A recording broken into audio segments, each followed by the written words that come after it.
ঝানবাই সিংজিকে চিঠি দেয়, সেটাও সামনে আসে আর প্রমাণ করে ঝানবাই ফুল চুরি করতে গিয়েই তিয়ানচ্যাংকে মেরেছে।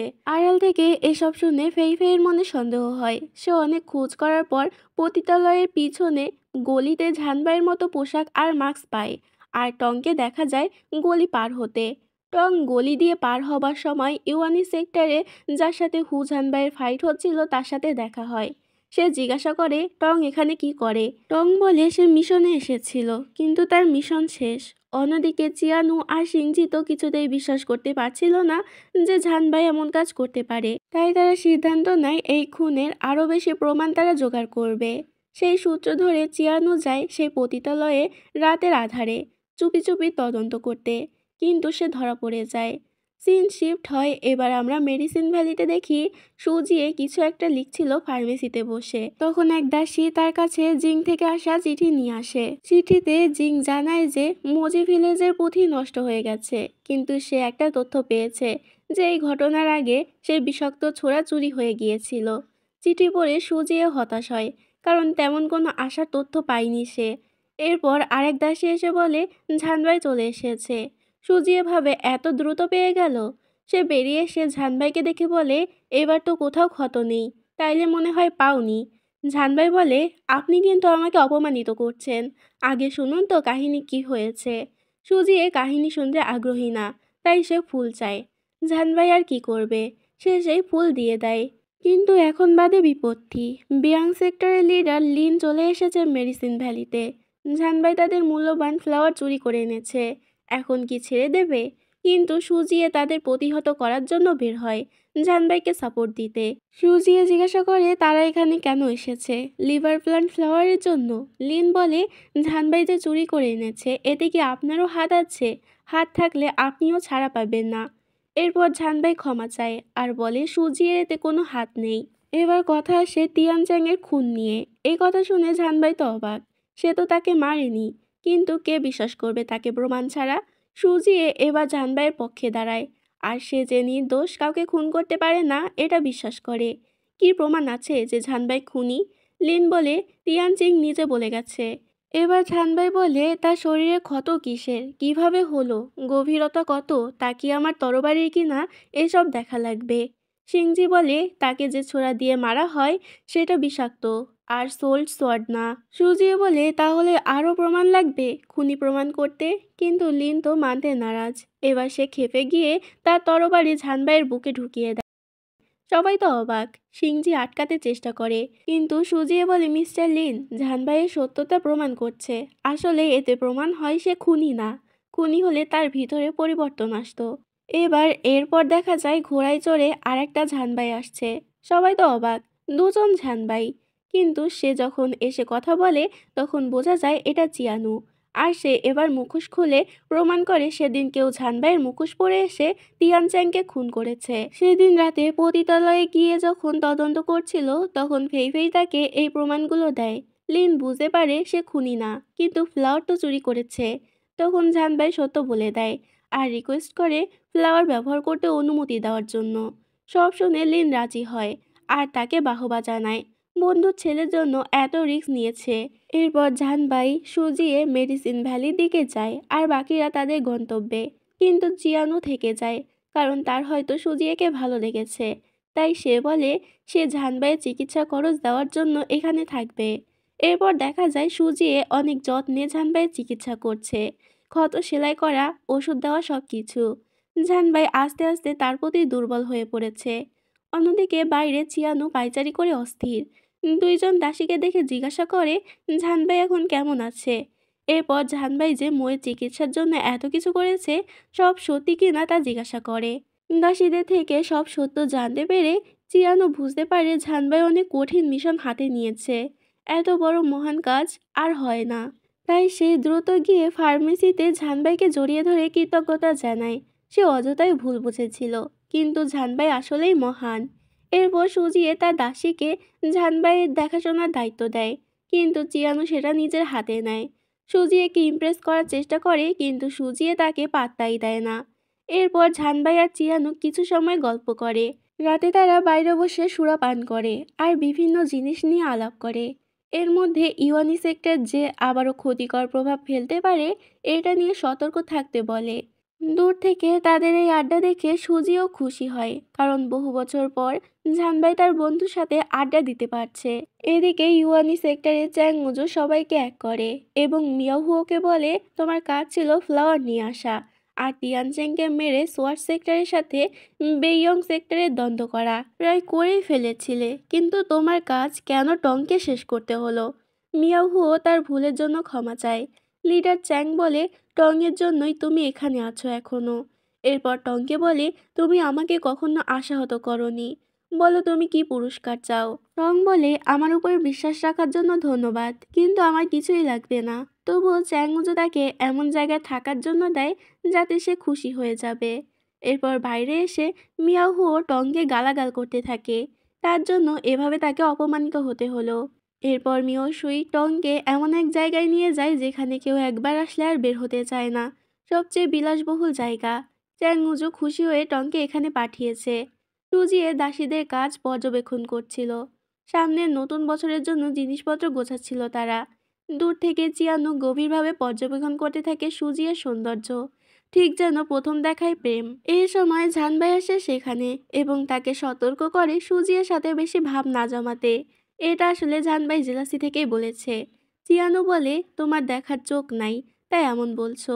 আমি সুজিয়েকে ইমপ্রেস করেই ছাড়বো। এরপর ঝানবাই তাকে টেনে ঘরে নিয়ে যায় আর বলে তুমি প্রতিবার এরকম মেয়েদের সাথে ফ্লার্ট করার চেষ্টা করো আর শেষ পর্যন্ত মন ভেঙে বাড়ি ফেরো। এখন সুজিয়ের সাথে ফ্লার্টিং করা বাদ দাও, সে এই টাইপের মানুষ না, খুব সিরিয়াস সে। তাছাড়া তোমার ক্রাশ তো ছিল লিউ ফেইফেই, হঠাৎ করে আবার সুজিয়ের উপরে ক্রাশ খাওয়ার মানে কি? চিয়ানো কোনো কথাই শুনতে রাজি না। যেভাবেই হোক সে সুজিয়ের মনে জায়গা করেই নেবে। এজন্য সে ঝানবাইকে জিজ্ঞাসা করে সুজিয়ে কি কি করে, তার কি কি পছন্দ। ঝানবাই যদিও বলে কিন্তু তাও সতর্ক করে দেয়। কিন্তু চিয়ানোকে কে আটকায়? এরপর শুরু হয় চিয়ানোর খেলা। সে প্রথমে তার তরবারি চালনা দিয়ে ইমপ্রেস করার চেষ্টা করে। এটা দেখে সুজিয়ে খুশিও হয়, কিন্তু ঝানবাই তো জেলাসি ফিল করতে থাকে। এরপর চিয়ানো বিভিন্ন মেডিকেল ইকুইপমেন্ট হিসেবে সোনার মূর্তি উপহার দেয় প্র্যাকটিসের জন্য। সেটাও সুজিয়ে নিয়ে নেয়। এসব দেখে চিয়ানো তো ভাবে সুজিয়ে তার প্রতি দুর্বল হয়েই যাবে, কিন্তু ঝানবাই তো ভিতরে ভিতরে পড়তে থাকে। তারপর চিয়ানু সুজিয়েকে গোল্ডেন হেয়ারপিন গিফট দেয়। সুজিয়ে সেটাও নেয়। এরপর তাকে আলাদা ফার্মেসি রুমে ডেকে পাঠায়। চিয়ানো তো মনে মনে আকাশের চাঁদ পেল। রুমে গিয়ে দরজা বন্ধ করে দেয়, তাও আবার ঝানবাইয়ের মুখের উপরে। সে তো এবার আরও রেগে যায়, কিন্তু সুজি এবার চিয়ানুকে বলে আমি আপনাকে এখানে থাকতে দিয়েছি কারণ আপনি ঝানবাইয়ের ঋণ পরিশোধ করবেন বলেছেন, আর আপনার এই উপহারগুলো সেই ঋণ শোধের জন্য গ্রহণ করেছি, তা থেকে বেশি কিছু না। এখনও আরও বেশ কিছু ঋণ রয়েছে। এইখানে সই করে দিন, তাহলে ঝানবাইয়ের ঋণ আপনার নামে ট্রান্সফার হবে। চিয়ানুর আর কি করার, এখানে থাকতে হলে তাকে এটা করতেই হবে। সে সই করে বলে ঝানবাই ঠিকই বলেছিল, তবে আমি এত সহজে হাল ছাড়ব না। এরপর রাতের বেলা ঝানবাই একা একা সব ওয়াইনের বোতল খুলে বসে ভাবছিল কোনটা নেবে। একটা টেস্ট করে দেখে সেটা বেশি তিতা। তখন সুজি এসে বলে সব খুলে রেখেছো, একা শেষ করতে পারবে তো? তখন ঝানবাই সুজিকে অফার করে, কিন্তু সে না করে দেয়। ঝানবাই বলে তাইলে এগুলো সাথে করে নিয়ে যাবে।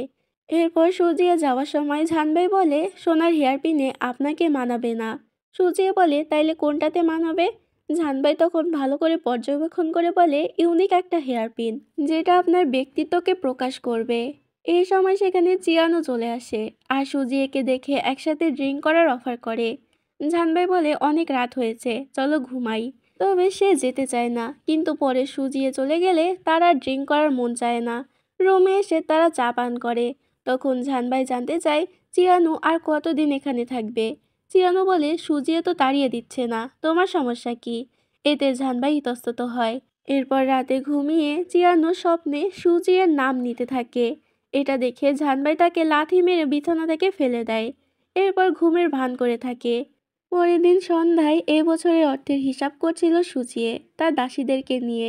সব দিয়েও যখন অর্থ কম পড়ে গ্রামের সবার জন্য, তখন সেই সোনার হেয়ারপিন দেয়। তখন দাসী বলে শিয়া চিয়ানো যে এগুলো ঝানবাইয়ের দেনা পরিশোধের জন্য দিয়েছে, এটা কি সে জানে? সুজিয়ে বলে জানিয়ে দিয়েছে।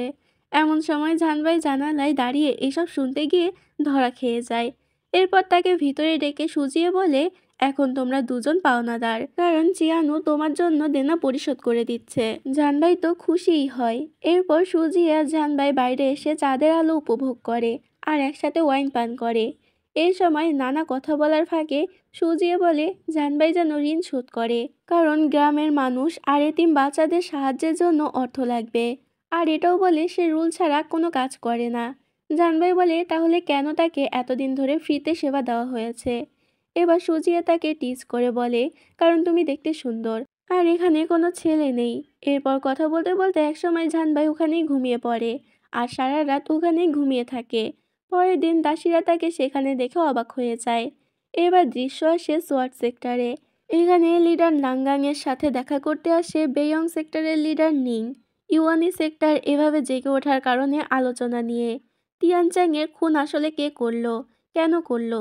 তখন মিস্টার নাঙ্গাং কিছু তথ্য দেখায়, যাতে ইউয়ানি সেক্টরের সুরা ফিল্ড থেকে অ্যাসাসিন বের করে আনার ঘটনা সম্পর্কে বলে। এখান থেকেই পরবর্তী মিঙ্গোজি সিলেকশন হয়। আর বহু বছর আগে থেকেই ইউয়ানি সেক্টরে টং নামের একজনকে সেভাবে তৈরি করেছে। আর সেদিন টং গিয়ে তিয়ানচাংকে মেরে এসেছে। নাঙ্গাং আরও বলে একটা বড় রক্তাক্ত যুদ্ধের ইঙ্গিত নিয়ে আসছে তারা। এরপর আমরা চ্যাং উজুকে দেখি তার পাওয়ার বাড়ানোর প্র্যাকটিস করতে। এক পর্যায়ে সে কঠিন স্তরে চলে যায়, যে মুখ দিয়ে রক্ত চলে আসে তার। তখন মিয়াও ফ্যাং দ্রুত চলে আসে আর দ্রুত তার পাওয়ার দিয়ে চ্যাং উজুকে সুস্থ করে তোলে। এরপর নিজেকে দায়ী করে তাকে রক্ষা না করতে পারার জন্য। কিন্তু চ্যাং উজু বলে তার কোনো দোষ নেই এখানে, সে নিজে সীমার বাইরে গিয়ে চর্চা করতে গেছিল। এবার আবার মেডিসিন ভ্যালিতে দেখা যায় সুজিয়ে জানবাইয়ের ক্ষত ড্রেসিং করে মেডিসিন দিয়ে দিচ্ছে। এরপর একটা ভারী সোনার মূর্তি সেই ব্যথা হাতে 1 ঘন্টা ধরে দাঁড়িয়ে থাকার কথা বলে। প্রথমে জানবাই ভাবে এটা কোনো ব্যাপার না, কিন্তু পরে সে বুঝতে পারে এটা আসলেই কঠিন, কারণ অনেক ব্যথা করছে। তবুও প্রায় ঘন্টা খানেকের কাছাকাছি রাখে। তখন সুজিয়ে তার দাসীকে বলে মেডিসিনের পাওয়ার বাড়িয়ে তৈরি করতে। তখন আবার আরেক দাসী এসে বলে চিয়ানু নাকি ওদিকে ঝামেলা করে ফেলেছে। তখন আমরা দেখি চিয়ানু ফুল মনে করে প্রয়োজনীয় উপাদান ছিঁড়ে এনেছে। এই নিয়ে ফেংলুয়ের সাথে তার অনেক ঝামেলা হয়। সুজি আর ঝানবাই আসে। সুজি এসব দেখে বলে ভুল যখন করেছই, তখন চিয়ানো আর ঝানবাই গিয়ে আবার নতুন করে এসব কিছু সংগ্রহ করে আনবে। জানবাই বলে আমি কেন যাব, আমি তো আহত। সুজিয়ে বলে কাঁধে আহত, পা তো আর না, তাই এখনই বের হয়ে পড়ো। এরপর তারা বরফে ঢাকা পাহাড়ের উপর দিয়ে যেতে যেতে খুঁজতে শুরু করে। এই সময় জানবাই এসব করতে নিষেধ করে। সুজিয়ে সেরকম প্রকৃতির মানুষ না।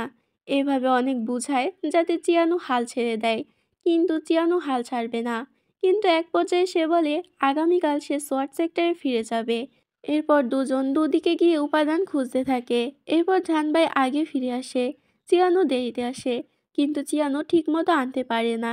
তবে সে একটা তথ্য পায়, মুজি গ্রামের সে প্রতীকী কবরের সন্ধান পায়, আর সেটা নিয়ে জানবাইকে বলে। প্রথমে জানবাই সেভাবে কেয়ার না করলেও পরে সে ব্যাপারটা দেখার জন্য সেখানে কবর দেখতে যায়। সব কিছু দেখে সে ভাবে কি হয়েছিল সেদিন, কেনই বা এই 127 জন মানুষ মারা যায় সেদিন। এই মুজিগ্রাম তো সুজিয়ের আগের ঠিকানা ছিল, এর সত্য বের করতেই হবে তাকে।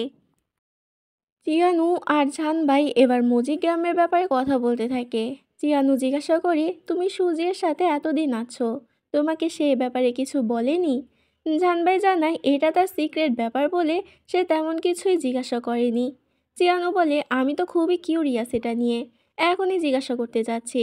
জানবাই তাকে আটকায় আর বলে মানুষের প্রাইভেসি নিয়ে ঘাটাঘাটি করা উচিত না। জানবাই এবার সুজিয়ের কথাগুলো চিন্তা করে, যখন সুহুয়াকে নিয়ে এসব কথা বলেছিল, কিভাবে ঠান্ডার মধ্যে তাকে বাঁচিয়ে রেখেছিল সুহুয়ায়ে। এসব কথা চিন্তা করতে থাকে এবং ভাবতে থাকে। এরপর সে তিয়ানশান সেক্টরের লিডার চিশুকে নিয়ে একটা চিঠি লেখে এবং চিঠিতে ভালো মন্দ জিজ্ঞাসা করে। শেষে মুজিগ্রামের ব্যাপারে সে কিছু জানে কি না বা তার কাছে কোনো তথ্য আছে কি না এ বিষয়ে জিজ্ঞাসা করে। ওই দিন খুব ভোরে সে মুজিগ্রামের দিকে রওনা দেয়। সেখানে গিয়ে সে একটা ধ্বংসাবশেষ দেখতে পায়। গ্রামটা এখন শ্মশানে পরিণত হয়ে আছে, শুধু কিছু খড় এবং কাঠের ধ্বংসস্তূপ। এবার সেখান থেকে মেডিসিন ভ্যালিতে ফিরে আসলে দাসী ফ্যাংলুয়ের সাথে মুখোমুখি হয়। ফ্যাংলু জিজ্ঞাসা করে এত সকালে জানবাই কোথায় গিয়েছিল। জাহানবাই এড়িয়ে গিয়ে বলে, এমনি বাইরে গিয়েছিলাম। এরপর সুজিয়ের কথা জিজ্ঞাসা করে। ফ্যাংলু তাকে সুজিয়ের কথা বলে। এরপর জিজ্ঞাসা করে এখন দেখা করতে যাবে কিনা সে সুজিয়ের সাথে, কিন্তু জাহানবাই না বলে দেয়। এরপর রুমে আসলে দেখে চিয়ানু সোয়াট সেক্টরে ফিরে যাওয়ার জন্য নিজের ব্যাগপত্র গোছাচ্ছে। সে জাহানবাইকে বলে যাবার আগে সুজিয়াকে বিদায় জানিয়ে যাবে ভালো করে। জাহানবাই তাকে সতর্ক করে মজিগ্রামের কথা যেন ভুলেও সে জিজ্ঞাসা না করে। এরপর জাহানবাই চিন্তা করে সে চিয়ানুর সাথে বেরিয়ে পড়বে তার তৃতীয় উপাদান খোঁজ করতে। এমন সময় মেডিকেল চেক আপ করার জন্য সুজিয়ে জাহানবাইকে ফার্মেসিতে ডেকে পাঠায়। জাহানবাই চুপচাপ এসে বসে। সুজিয়ে চেক আপ করে আবারও একটা ভারী মূর্তি ধরে রাখতে বলে। জাহানবাই চুপচাপ আছে দেখে সুজিয়ে বলে, তুমি তো অনেক বকবক করো, আজ এত চুপচাপ যে, তুমি কি কিছু জিজ্ঞাসা করবে? চাইলে করতে পারো। জাহানবাই বলে সে এমনিই চুপ আছে। এরপর আরও বলে চিয়ানু আজ ফিরে যাচ্ছে আর সেও তার সাথে বেরিয়ে পড়বে তৃতীয় উপাদান খোঁজার জন্য। জাহানবাই এখন ভালোই সুস্থ, তাই সুজিয়ে তাকে যাবার অনুমতি দেয় আর একটা মেডিসিন তৈরি করে দেয়, কারণ পরবর্তী উপাদান পাহাড়ের চূড়ায়, সেখানে যেতে আহত হলে এই মেডিসিন দিতে পারবে সে। চিয়ানু আর জাহানবাই একে অপরের থেকে বিদায় নিয়ে যে যার গন্তব্যের দিকে যাত্রা করে। বিদায় নেওয়ার সময় তারা তাদের সোয়াট সেক্টরে একদম বিচ্ছিন্ন অবস্থার জন্য আফসোস করতে থাকে, কারণ সোয়াটম্যান বলতে এখন শুধু 3জনই আছে, বাকি যে যার মতো কোথায় যেন চলে গেছে, হারিয়ে গেছে। এসব নিয়ে তারা একটু মন খারাপ করে। এরপর যাবার পথে জাহানবাই মিস্টার ম্যাংয়ের বাড়িতে বিশ্রাম নেওয়ার জন্য দাঁড়ায়। তারাও তাকে স্বাগত জানায়। মিসেস ম্যাং তার জন্য বিশেষ রান্না করে আর মিস্টার ম্যাং ওয়াইনের ব্যবস্থা করে। এবার জাহানবাই এসে জানতে পারে মিস্টার ম্যাংয়ের মেয়ের বিয়ে হয়ে গেছে, সে মা হতে চলেছে। জাহানবাই তাদেরকে অভিনন্দন জানায়। এরপর আমরা টংকে দেখি, তাকে যে প্যারাডাইসে রাখা হয়েছিল সেখানকার সবাইকে সে মেরে ফেলে।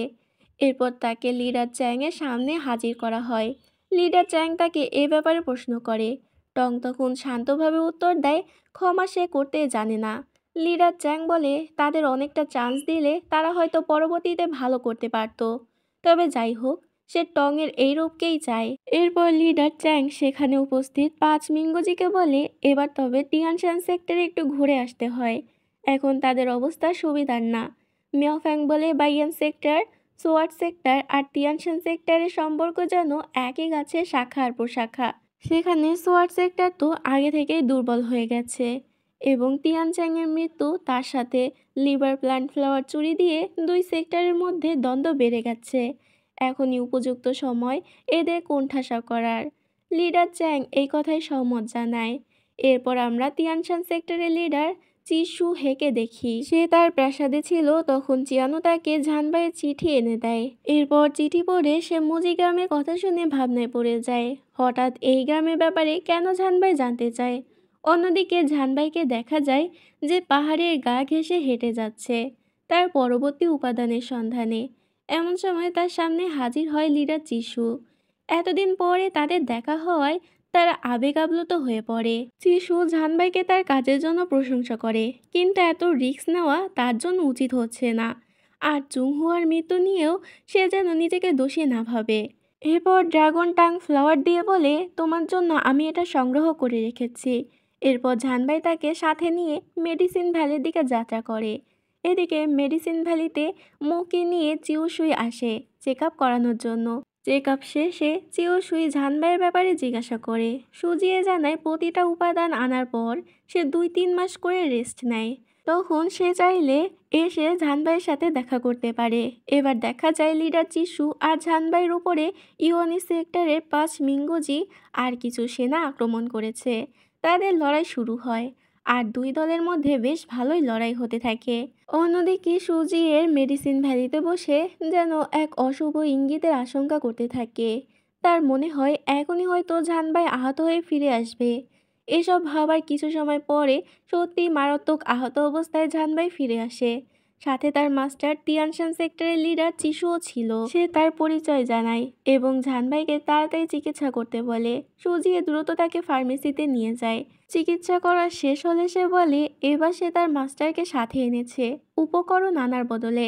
বাইরে চিশু অপেক্ষা করছিল। তখন চিউশুই আর মো তার সাথে দেখা করতে আসে। এতদিন পরে মেয়ে আর নাতনিকে দেখে সে খুবই খুশি হয়। সুজিয়ে এমন সময় বেরিয়ে আসে। চিশু গিয়ে জিজ্ঞাসা করে এখন জাহানভাই কেমন আছে। সুজিয়ে জানায় এখন চিন্তামুক্ত। এরপর চিশু তাকে ড্রাগন টাং ফ্লাওয়ার দিয়ে বলে জাহানভাই এটা তোমাকে দিতে বলেছিল। এবার সুজিয়ের ভুল ভাঙে। জাহানভাই খালি হাতে ফেরেনি, বরং ফ্লাওয়ার নিয়েই ফিরেছে। বরফের গুহায় তৃতীয় উপাদান যত্ন করে রেখে আসে সুজিয়ে। রাতে জাহানভাইয়ের জ্ঞান ফিরলে সে আগে তার মাস্টার এবং তার উপাদানের কথা জানতে চায়। নিজের শরীরের কথা সে ভুলেই গেছে। এবার তার গলায় একটু সমস্যা দেখা দেয়। সুজিয়ে মজা করে বলে এই জন্য তুমি বোবাও হয়ে যেতে পারো, ভালো হবে কারণ তুমি বেশি বকবক করো। এরপর সে তার ট্রিটমেন্ট করে বিষ শরীর থেকে বের করে দেয়। এরপর মেডিসিন দিয়ে বলে এবার 6 মাসের আগে তুমি এখান থেকে বের হতে পারবে না। জাহানভাই মোটামুটি এখন সুস্থ। চিউসুই আর ময়ের সাথে দেখা করে। লিডার চিশু এবার সুজিয়ের সাথে দেখা করে এবং তাকে বিশেষভাবে ধন্যবাদ জানায়। এরপর লিডার চিশুকে অসুস্থ মনে হলে সুজিয়ে তাকে কাছে বসিয়ে চেক আপ করে। এরপর জানায় চিশুর সমস্যার সমাধান তার কাছে নেই। চিশুও বলে আমার বয়স হয়ে গেছে, এখন আর চিকিৎসা করেই বা কী হবে, এক পা তো কবরে দিয়েই রাখছি। শুধু চিন্তা হয় আমার পরে সেক্টরের লিডার কে হবে, মো আর চিউসুইয়ের ভবিষ্যৎ কি হবে, এগুলো নিয়েই। এরপর চিশু চলে গেলে সুজিয়ে মনে মনে বলে জাহানভাই তার মাস্টারের থেকে সৌজন্যতা শিখেছে, বোঝাই যায় তারা কতটা দক্ষ। এরপর চিশু ঘরে এসে জাহানভাইয়ের সাথে ময়ের স্বাস্থ্যের ব্যাপারে আলাপ করে। তাদের দ্রুত সব উপাদান খুঁজে বের করতে হবে। আর এবার বাকি 2টা উপাদান খুঁজতে সে জাহানভাইয়ের সাথে যাবে। জাহানভাই তাকে রিস্ক নিতে নিষেধ করে। তখন চিশু বলে সে সেক্টরের লিডার থেকে অবসর নিচ্ছে, এখন তার বয়স হয়েছে, আর কত, অবসরের পরে সে জাহানভাইয়ের সাথে বের হবে। আর সেক্টরে এখন ভিতর অনেকটা নড়বড়ে হয়ে গেছে। ইউয়ানি সেক্টর এর সুযোগ নেওয়ার চেষ্টায় আছে। জাহানভাই তার সাথে একমত হয়। ইউয়ানি সেক্টর অনেকদিন ধরে ব্যান হয়েছিল, এবার হয়তো তারা কিছু একটা করার চেষ্টায় আছে। জাহানভাই সোয়াট সেক্টরের লিডার নাঙ্গাংকে নিয়ে চিঠি লিখবে। এদিকে সুজিয়ের কাছে জিংয়ে চিঠি আসে। সাক্ষীকে পাওয়া গেছে, কিন্তু সে কোমায় আছে। তার জ্ঞান ফিরলে হয়তো ক্লু পাওয়া যাবে, তাই আমি তাকে তোমার কাছে চিকিৎসার জন্য পাঠাচ্ছি। রাতে সে দাসী জাহানভাইয়ের সেবায় নিয়োজিত ছিল। সে জাহানভাইকে জিজ্ঞাসা করে আপনি কি আগে থেকে বলে রেখেছিলেন কবে আসবেন, না হলে সুজিয়ে আপনার আসার একটু আগেই আপনার পথের দিকে চেয়ে বসেছিল। জাহানভাই এটা শুনে অবাক হয়। এরপর সে বাইরে এসে দেখে সুজিয়ে উঠোনে গাছের নিচে শুয়ে আছে, হয়তো ঘুমিয়ে পড়েছে। কিন্তু কাছে গিয়ে বুঝতে পারে না, এখনো ঘুমায়নি। এরপর জিজ্ঞাসা করে সে কিছু নিয়ে ডিপ্রেশনে আছে কিনা। সুজিয়ে তো জাহানভাইয়ের সাথে ঘটনা শেয়ার করে না, তবে কথা বলে হালকা হয়। পরের দিন সেই সাক্ষীকে নিয়ে আসা হলে গোপনে চিকিৎসা শুরু হয়। আর সুজিয়ে দাসীদের জানিয়ে দেয় এর পরিচয় গোপন রাখতে। খুব জটিল অবস্থা, তাই চিকিৎসার উপকরণ তৈরি করতে হবে। পরের দিন সুজিয়ে যায় সেই অজ্ঞাত বন্ধুর সাথে বোট খেলতে, কিন্তু সে কোনোভাবেই মন স্থির করতে পারছিল না। হঠাৎ মিয়াও ফ্যাং আড়াল থেকে বাঁশি বাজায়, আর এতে যেন তার মন শান্ত হয়ে যায় এবং সে তার চাল দেয়। এরপর সেখান থেকে চলে যায়। সেখান থেকে ফিরে আসার পর মিয়াও ফ্যাং লিডার উজুকে জিজ্ঞাসা করে সে মেডিসিন ভ্যালিতে যাতায়াত করে এখনও। মিয়াও ফ্যাং বলে লিডার উজু চাইলে সে আর যাবে না, কিন্তু উজু তাকে নিষেধ করে না। এদিকে সাক্ষীর জ্ঞান ফিরে আসে, আর সুজিয়ে তাকে ভালো মন্দ অবস্থা জিজ্ঞাসা করে।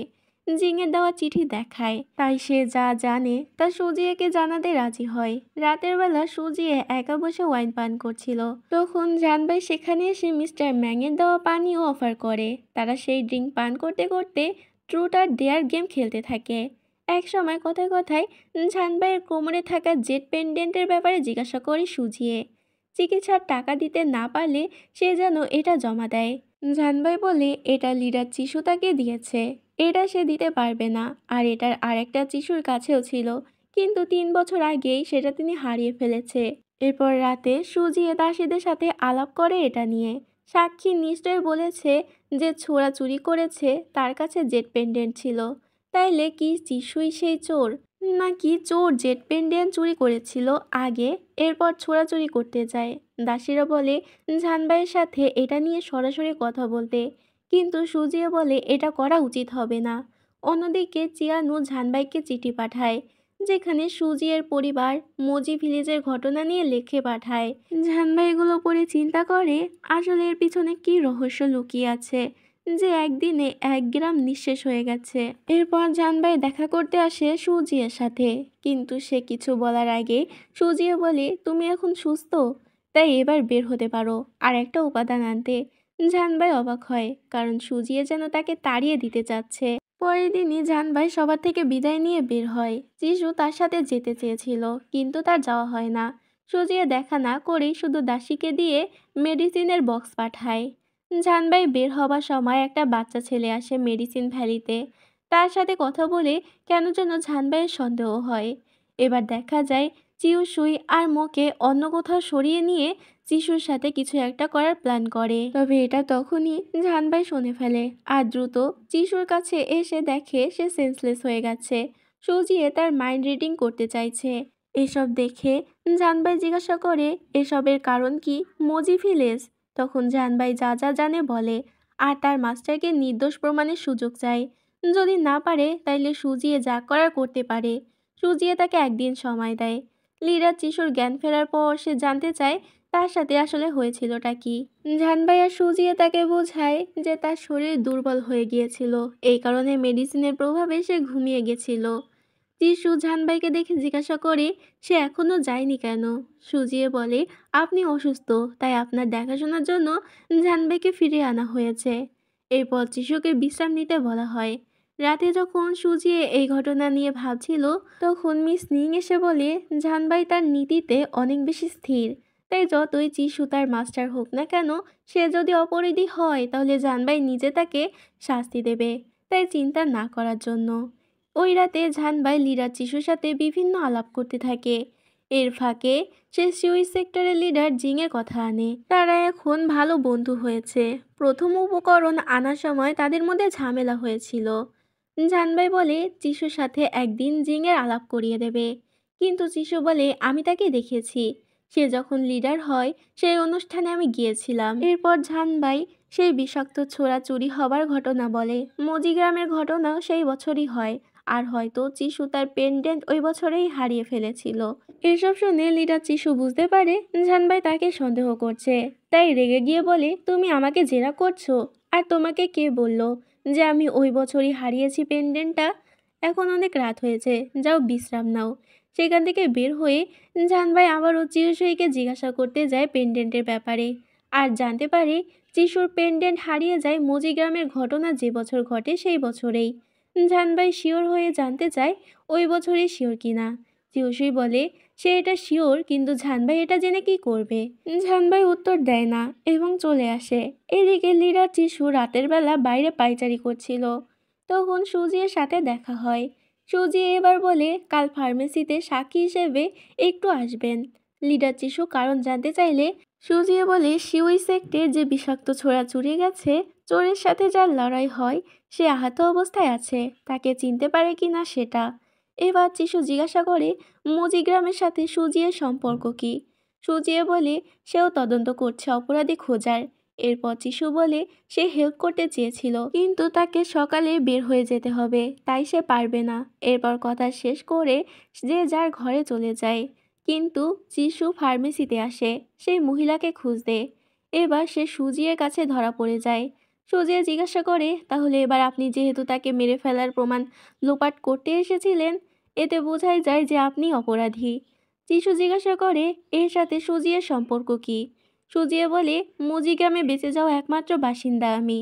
এবার আস্তে আস্তে যিশু তার অপরাধ স্বীকার করে, তবে এটা তিনি ইচ্ছা করে করেননি। সুজিয়ে আসল ঘটনা জিজ্ঞাসা করে। যিশু বলে সেদিন তারা একটা বাচ্চাকে খুঁজতে গেছিল, কিন্তু কাউকে ক্ষতি করার ইচ্ছা ছিল না তাদের। কিন্তু তার আগেই কেউ এসে একজনকে মেরে ফেলে গ্রামের, আর গ্রামবাসীরা মনে করে তার জন্য আমরা দায়ী।